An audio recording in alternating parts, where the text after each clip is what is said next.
Welcome to Simple Scotch Reviews. We don't have Scotch here in this video. We have Crown Royal XO. It's a blended Canadian whiskey bottled at 40% ABV, and it's finished in cognac casks. While I don't believe any official information has been released as to what cognac casks, I believe the common belief is that they used Hennessy cognac casks.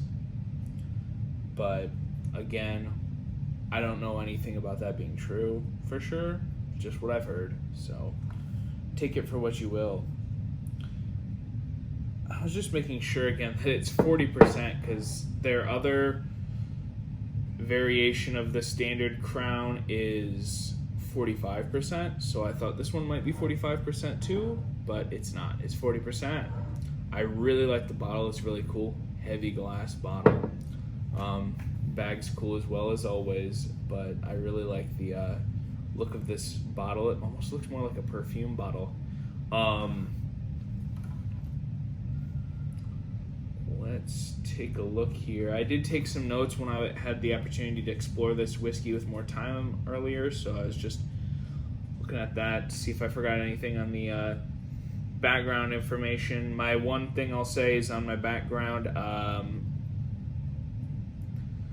Crown to me held a place of as a mixer always until I tried Crown Royal XO. Had a sample of it at a grocery store. I actually got a bottle of this for my 21st birthday, and it was right away my favorite whiskey, but I only tried, 2 or 3 different whiskeys around my 21st birthday, and this Crown was my favorite. But my palate has since changed significantly, and I've found many other whiskeys I enjoy much more. But let's take a look at this one. Right away on the nose, if you look into this whiskey, you get regular Crown notes. You'll be able to find those. That grain note I normally get from Crown is still there. It's underneath. But fruit and cocoa. It's a very faint cocoa note. Like, I get chocolate, and it's more of a like milk chocolate note than a cocoa note. It's not a bitter, burnt cocoa note. Yeah, it's more a milk chocolate note now that I think about it. The chocolate and the fruit manifest themselves differently than they do in a Scotch whiskey. I only relate this back to Scotch because, after all, we're on the Simple Scotch Reviews channel. So, if you haven't had finished whiskey of other varieties besides single malt and besides Scotch, they add something different. While some of the flavors are the same, they show up much differently to me. But the last cognac finished whiskey I had was Glenlivet 14, and that one also did have some chocolate and fruit notes, as I recall, but especially that chocolate note. But it's much more subdued influence in this whiskey. That being said, taking standard Crown and adding those other flavors made it massively better. I definitely think that this Crown is a major step up from standard Crown.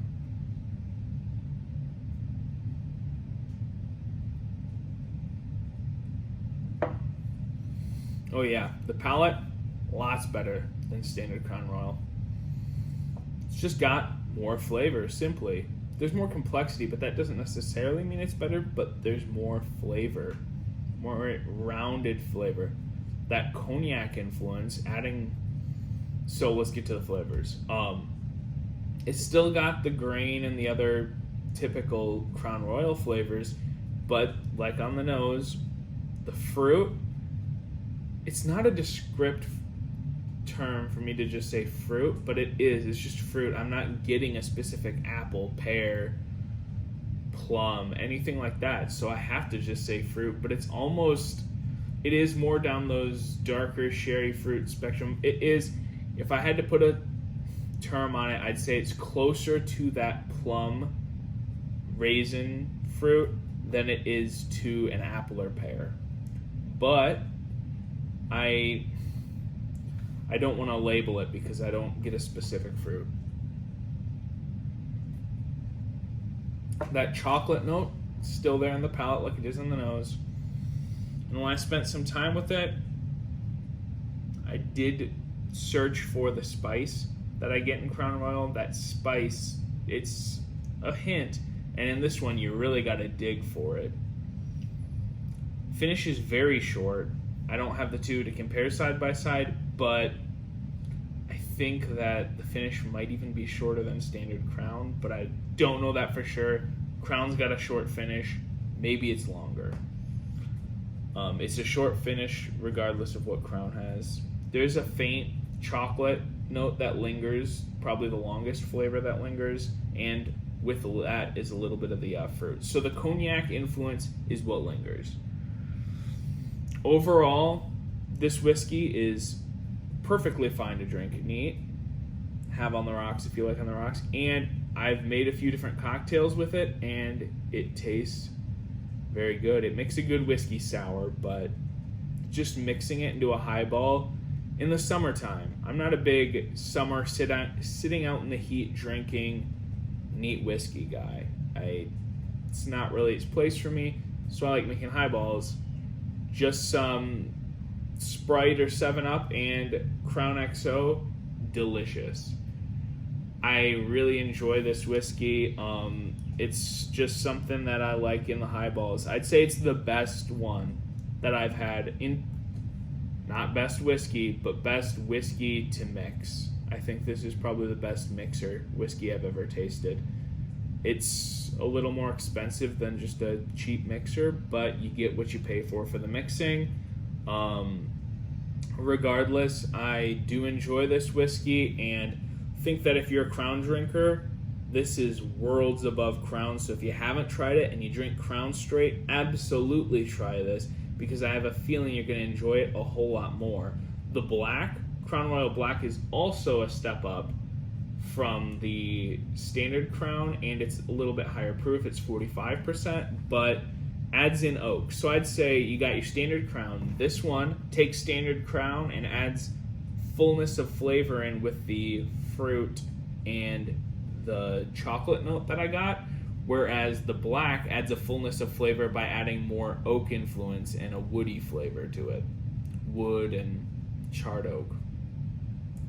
A little more spice to it, as I remember. But check out that review too, that'll be posted, and you can see the difference between them. But both the black and the XO are significant steps up above the standard, I would say, and I would definitely recommend this whiskey. Crown lovers, absolutely try it. I have a feeling you're going to get blown away by it and have a new favorite whiskey over Crown. So either way, thanks for watching.